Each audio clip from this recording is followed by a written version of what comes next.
With me now is Willie Pisak of Bloomberg News and Michael Witt, an INSEAD professor of Asian business and comparative management. How do you see China's growth story going over the next 5 years? I mean, we're supposed to be looking at Asia 2020, and it's kind of very difficult to project that far. But how do you see things going, Willie?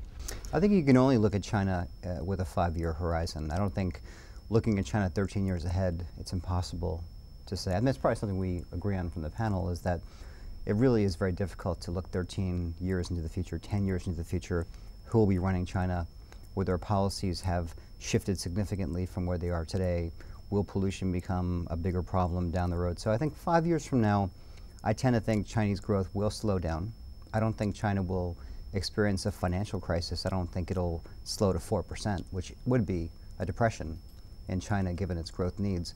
But I think, 5 years ago China could be growing something closer to 7%, 6%, and China in many ways has to beat the system. Every industrializing economy has had major slowdowns, and it's just unrealistic to look at China's economy, look at the current leadership and say they can somehow beat this risk. It just isn't, to me, it's just not a credible argument. And Michael, you were suggesting that in some ways China is underperforming.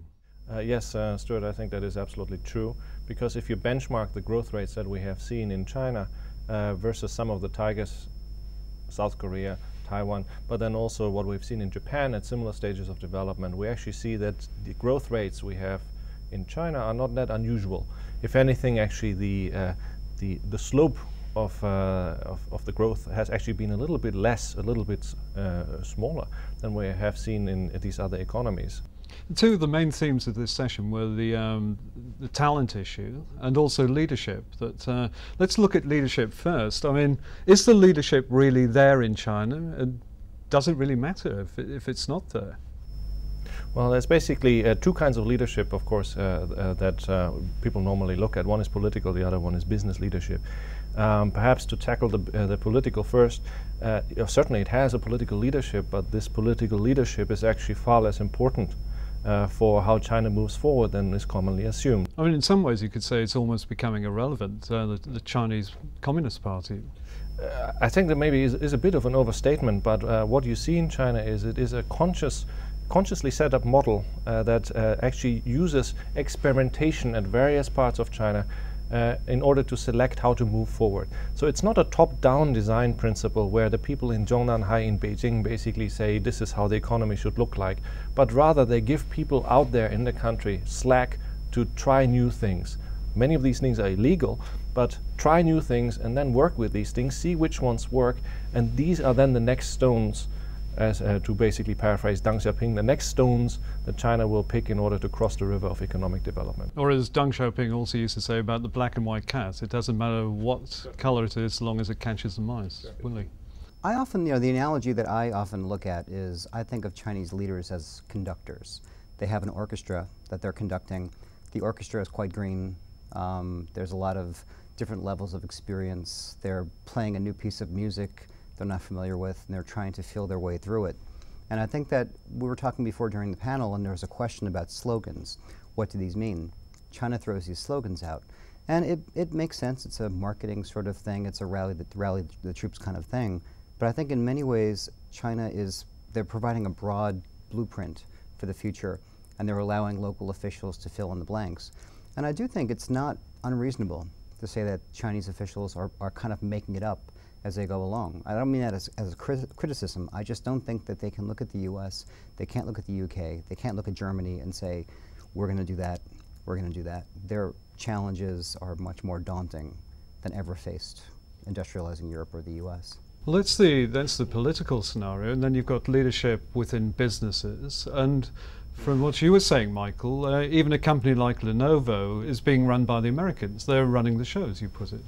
Yes, and essentially what we really have ahead for China, Chinese business, is a major management challenge. That is actually something that is related not only, as was suggested in the panel, the question of training, can we train enough people? It's also actually rooted in conceptions, Chinese conceptions of how should a firm be run. And historically and in the minds of people, Chinese firms are run by one person and his close affiliates, the Lauban.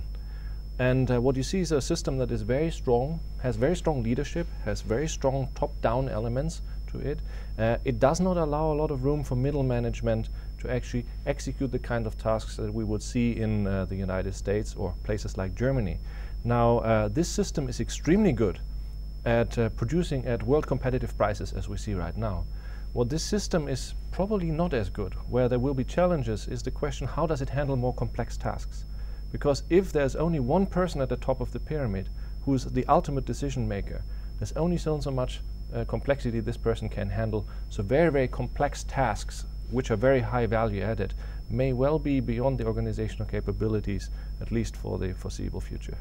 What would you say is the greatest challenge for China? Personally, I would say that the environment is one of the major issues that China really needs to grapple with. What would you say are the major challenges?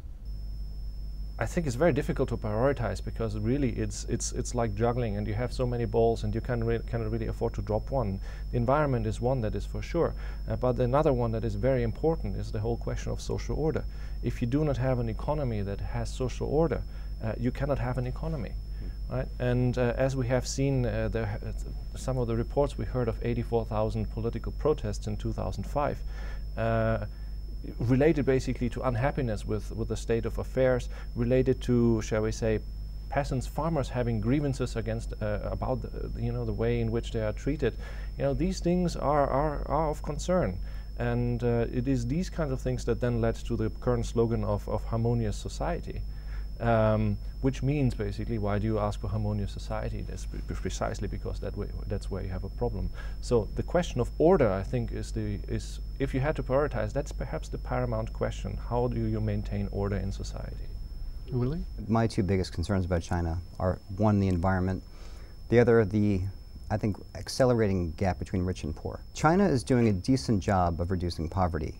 However, the rich are getting richer a lot faster than the poor are getting better off. That's creating tensions within the society. And I think that the issues of the environment and the need to spread the benefits of growth are becoming intertwined, because I think China needs to grow 10% a year just to keep people from going to Tiananmen Square saying we want change. China also needs to figure out a way to more sustainably develop, to avoid a pollution crisis, and we're already on the verge of that. And are those two needs beginning to become in conflict with one another? How exactly do you grow rapidly and also protect the environment at the same time? Again, these are issues that China needs to grapple with, and I worry that the leadership in China is just kind of rolling the dice, seeing what happens. I don't think there's a lot of leadership on the environment issue.